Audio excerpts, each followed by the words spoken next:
हथेली में शोभे पिस्टल पॉकेट में रखल बम्बा। कि हथेली में शोभे पिस्टल आ पॉकेट में रखल बम्बा। आ तोरा अपना जात पे इतना गुमान रे, तोरा से का इतिहास सुजान के कम बा।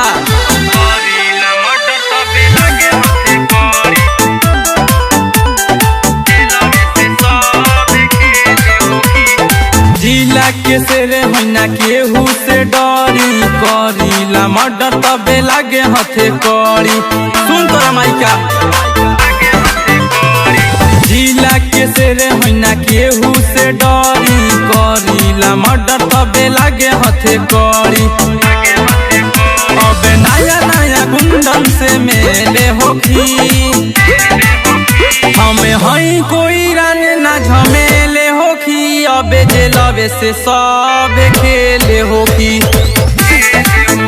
हमें हई कोई रन ना झमेले होखी। अबे जेलवे से सब खेले होखी।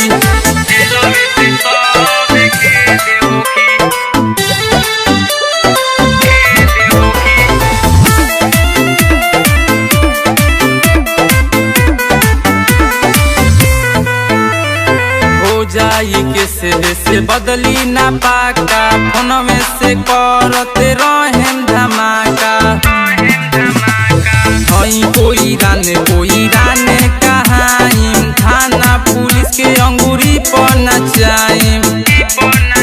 पवन पैदा बाले ले जे अकेले रोकी, हमें हई कोई राने ना झमेले होखी। अबे जेलवे से सब खेले होखी, हमें हई कोई राने ना झमेले होखी। अबे जेलवे से सब खेले होखी।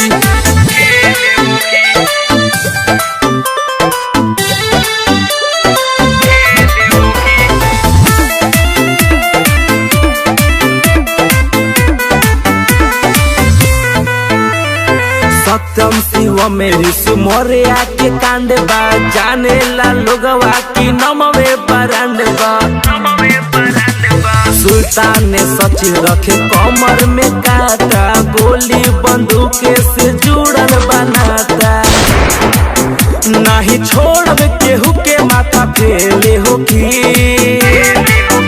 हमें हई कोई राने ना झमेले होखी। अबे जेलवे से सब खेले होखी।